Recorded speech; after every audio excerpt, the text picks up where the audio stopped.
Ngayon naman, ang katigmok ay mangunguha tayo ng talong. Tingnan natin kung makakailang kilo tayo. Yan. Tingnan nyo naman mga katigmok. Meron pa rin siya sa dalawa. Yan. Tingnan natin kung makakailang kilo pa. Yan. Ang katigmok oh. Maganda oh.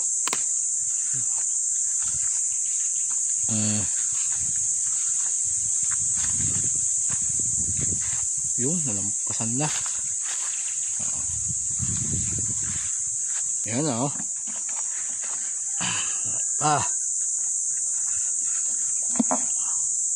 Yan mga katigmak o.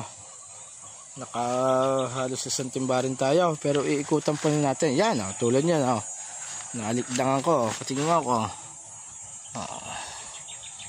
Iikutan pa rin natin sila. Dahil merong nakatago eh. Yan o.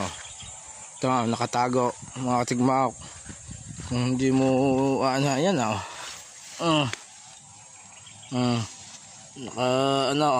Kaganda o.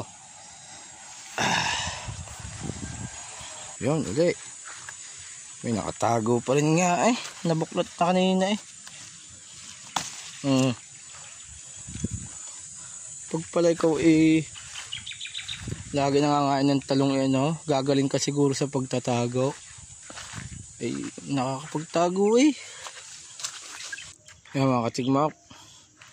Wala. Pero halos na kaya isang timba naman. Wala na. Naikot na natin. Wala na. Atin ang kikiluhin at maitinda na. Shout out. God bless. Tigmaok.